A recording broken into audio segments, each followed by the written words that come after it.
Hey guys what's up, क्या हाल चाल आप सबके। मेरा नाम है संचित और आप देख रहे हैं CA knowledge portal. I hope आप सब स्टूडेंट्स जिनकी नवंबर 2020 के अंदर अटेम्प्ट है, सबकी तैयारी बढ़िया चल रही है।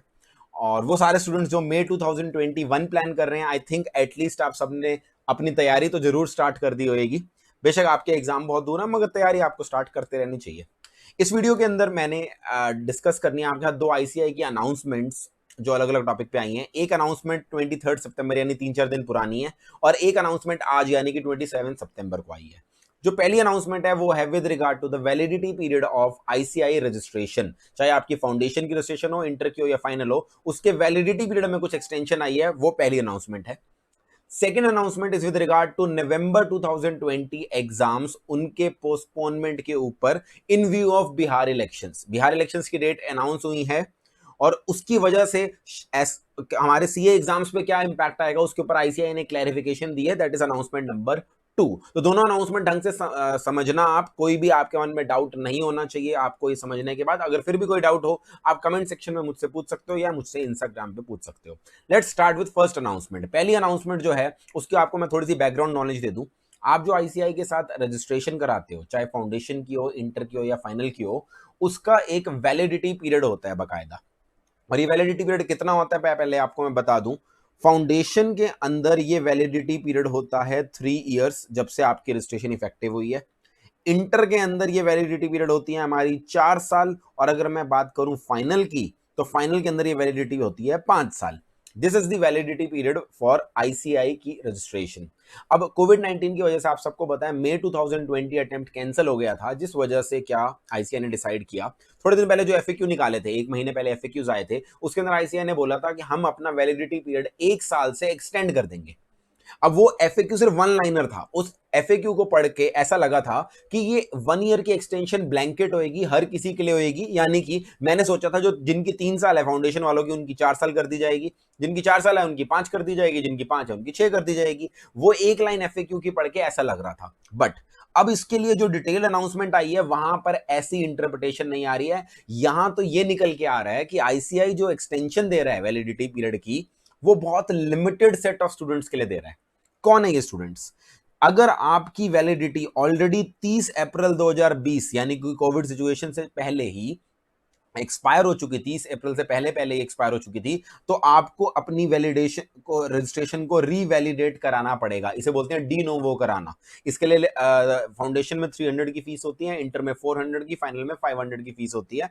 आपकी रजिस्ट्रेशन रीवैलिडेट हो जाती है, तो आपको कराना पड़ेगा। आपके लिए कोई रिलीफ नहीं है अगर 30 अप्रैल से पहले पहले वो रजिस्ट्रेशन एक्सपायर हो गई थी।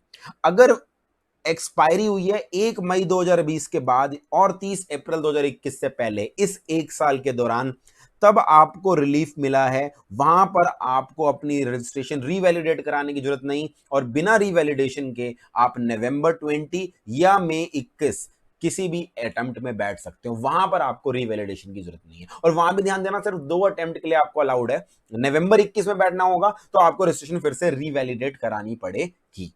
1 मई को अगर आपकी एग्जैक्टली इसी दिन एक्सपायर हो रही है, तो आप मई 21 का एग्जाम तो दे सकते हो, मगर नवंबर 21 एंड सो ऑन उसके लिए रीवैलिडेट कराना ही पड़ेगा।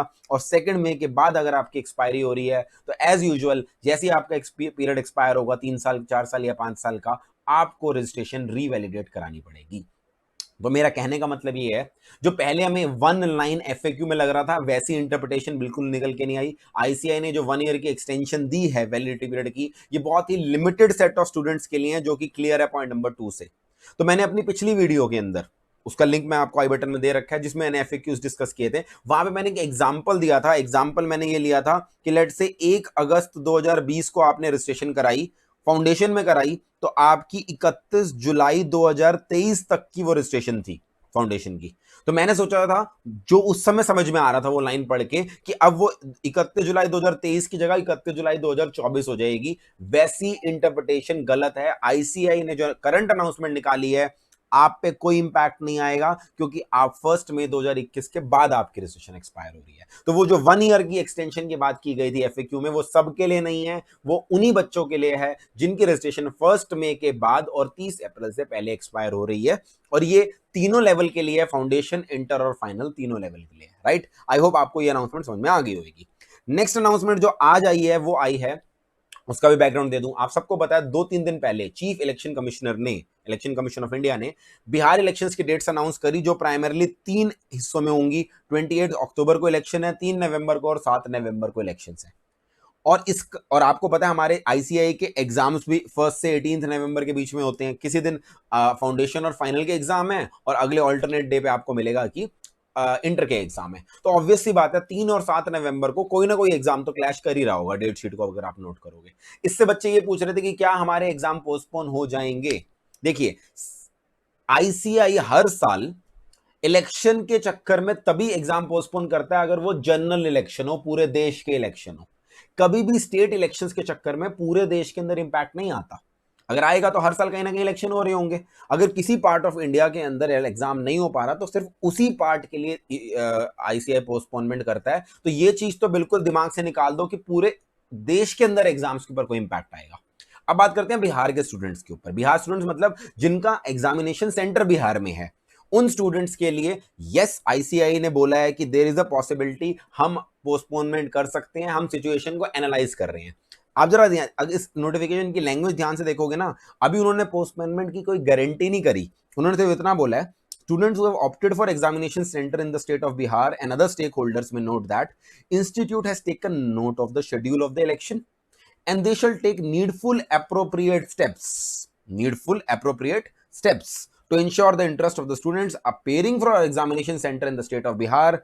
Please be in touch with the official website. हम soon कुछ ना कुछ बताएंगे। यानी कि बड़ी डिप्लोमेटिक लैंग्वेज यूज करके उन्होंने सिर्फ इतना बोल दिया, हम ये सिचुएशन चेक कर रहे हैं। सिंपल भाषा में बोलूं तो वो चेक करेंगे कि जो उनके एग्जाम सेंटर हैं बिहार के अंदर, क्या वो इलेक्शन ड्यूटी के लिए बिजी हैं या नहीं। अगर वो इलेक्शन ड्यूटी के लिए बिजी होंगे तो सिर्फ बिहार वाले उन सेंटर्स के लिए शायद वो पर्टिकुलर एग्जाम पोस्टपोन कर दिया जाए। ऐसा प्रेसिडेंट है, पहले भी ऐसा होता रहा है। तो सिर्फ बिहार वाले स्टूडेंट्स को ध्यान रखना है अगले कुछ दिन में अगर कोई नोटिफिकेशन आई। बाकी रेस्ट ऑफ इंडिया वाले स्टूडेंट्स के लिए कोई इंपैक्ट नहीं है। जो भी एग्जाम 3 और 7 के लिए होगा वो बिल्कुल वैसे का वैसे होगा। Right, so this was one clarification जो बच्चों को परेशान कर रहा था इशू, उसके ऊपर आईसीए ने टाइमली कुछ ना कुछ बोल दिया। बहुत अच्छी बात है। अच्छा, ये अनाउंसमेंट्स के अलावा मैं एक और चीज बात करना चाहता हूं आपके साथ। नवंबर 20 एग्जाम्स को लेकर फिर से मैं देख रहा हूं सोशल मीडिया में, कुछ यूट्यूब चैनल पे कुछ फैकल्टी मेंबर्स भी और स्टूडेंट्स भी फिर से एक कह रहे हैं कि आईसीआई के एग्जाम कैंसिल हो जाने चाहिए, पोस्टपोन हो जाने चाहिए। कोविड सिचुएशन तो उल्टा और खराब हो गई है, इंप्रूव ही नहीं हुई। देखो, इसके अंदर मेरा एक सिंपल सी बात कहना है कि yes, it is true that Covid situation में एग्जाम के मुकाबले उल्टा और खराब हो गई है और ज्यादा नंबर ऑफ केसेस आने लग गए हैं। उस समय तो अब जो केसेस होते थे वो बहुत कम लगते हैं आज के नंबर्स के साथ कंपेयर करें तो रिस्क तो है। मगर ये भी ट्रू है कि हमारी गवर्नमेंट ने और हमारे देश के लोगों ने भी कुछ हद तक इस सिचुएशन को कहीं ना कहीं अब एक्सेप्ट कर लिया। गवर्नमेंट कोविड की वजह से किसी चीज को भी अब पोस्टपोन नहीं कर रही है, which is evident from the fact that NEET के एग्जाम गवर्नमेंट ने despite so many protest, despite so many petitions, supreme court ने भी कोई रिलीफ नहीं दिया और गवर्नमेंट ने भी नीट के एग्जाम्स कराए। Same went with IIT JEE के एग्जाम्स और आगे भी जितने यूनिवर्सिटीज के एंट्रेंस एग्जाम है वो बिल्कुल सेम वे में कंडक्ट हो रहे हैं। यानी जो लोग ऑनलाइन करा पा रहे हैं वो लिमिटेड वाले ऑनलाइन करा रहे हैं, but majority exams offline mode में हो रहे हैं। तो ये जो इन दिनों फिर से एक वो चल रहा है कि एग्जाम पोस्टपोन हो जाएंगे, ये हो जाएंगे, मेरा सिर्फ इतना कहना है, देखो जी, रिस्क है या जो भी है, but that is the reality. मुझे नहीं लगता आईसीआई इस बार एग्जाम बिल्कुल भी पोस्टपोन करेगा या गवर्नमेंट भी इसके अंदर इंटरवीन करेगी या कोर्ट इंटरवीन करेगी। तो आपके exam there are high chances उसी डेट पे होंगे। और इस तरह की अगर आप वीडियो सुन रहे हैं, आप ऑनलाइन जाकर इसी पे ध्यान लगा रहे हैं, आपका दिन में मेजॉरिटी टाइम ये सब सोचने में जा रहा है, तो मेरे हिसाब से आप अपना ही नुकसान कर रहे हैं। ये शायद बात आपको थोड़ी कड़वी लगेगी, शायद कुछ बच्चे मेरे से नाराज होकर कमेंट्स भी करने आ जाएं कि सर आप ऐसे कैसे बोल रहे हो, but this is a fact. अगर इन सब में ध्यान रखने के बाद एग्जाम होता है और आप कंसंट्रेट नहीं कर पाए हो एग्जाम में, ये अटेम्प्ट में आपका मार्क्स अच्छे नहीं आते या क्लियर नहीं कर पाते, नुकसान सिर्फ आपका होगा और किसी का नुकसान नहीं होगा। तो मेरा सजेशन यही है, ये सोचने का कि एग्जाम होगा नहीं होगा, कौन सी सेफ्टी गाइडलाइंस में होगा, ये सब हमारे हाथ में फैक्टर्स नहीं है कंट्रोल करने के लिए। इन सब पे प्लीज टाइम वेस्ट मत करो। इस तरह की अगर कोई वीडियो अपलोड कर रहा है फैकल्टी मेंबर, मत दो उस पे ध्यान। आप अपना सिर्फ टाइम वेस्ट कर रहे हो, आप अपना को डिस्ट्रैक्ट कर रहे हो। जो होना है सो होना है, बिल्कुल वैसे के वैसे एग्जाम कंडक्ट होंगे। ये आपके ऊपर है, अगर आप सेफ्टी का ध्यान रख के एग्जाम में नहीं जाना चाहते तो पहले ही सोच लो मेरे को नहीं जाना, मेरे को रिस्क बिल्कुल नहीं लेना। मगर ये जो फालतू के आप रोज एक नई वीडियो देख रहे हो, कमेंट कर रहे हो, सोशल मीडिया पे ट्रेंड चलाओगे थोड़े दिन बाद, ये सब करने से आप सिर्फ और सिर्फ अपना टाइम वेस्ट कर रहे हो। That is the harsh reality. इसके अलावा अगर आपको कुछ लगता है, you have full right to have your opinion. This was my opinion from my side कि इस सब में आप ध्यान ना दो, और that is my suggestion. Please इस सब में ध्यान देकर अपना टाइम वेस्ट मत करो। So that was the announcements and थोड़ा बहुत फ्री का ज्ञान। आई होप आप सबको ये ज्ञान अच्छा लगे या बुरा लगे, that's all from my side. I meet you my other videos. आखिरी एक महीना डट के आपने काम करना है। मैं आपको जस्ट रिमाइंड करा दूं, इंटर वाले स्टूडेंट्स के लिए हमारा जीएसटी मैराथन अपलोड हो गया और अगला पार्ट 2 ऑफ मैराथन भी आने वाला है। उसके बाद हम इनकम टैक्स पे शिफ्ट करेंगे और बाकी सब्जेक्ट पे शिफ्ट करेंगे। फाउंडेशन का हमारा मैथ्स का मैराथन चल रहा है और बहुत ही जल्दी इकोनॉमिक्स और आगे बाकी चीजों का भी मैं रिवीजन वीडियो लाऊंगा। So stay tuned with us. अगर अभी तक आपने चैनल सब्सक्राइब नहीं किया तो please do subscribe your channel. And फिर से एक बार बोल रहा हूं, concentrate only on the studies, don't focus on any other thing. Thank you so much. This was Sanchit Grover with you.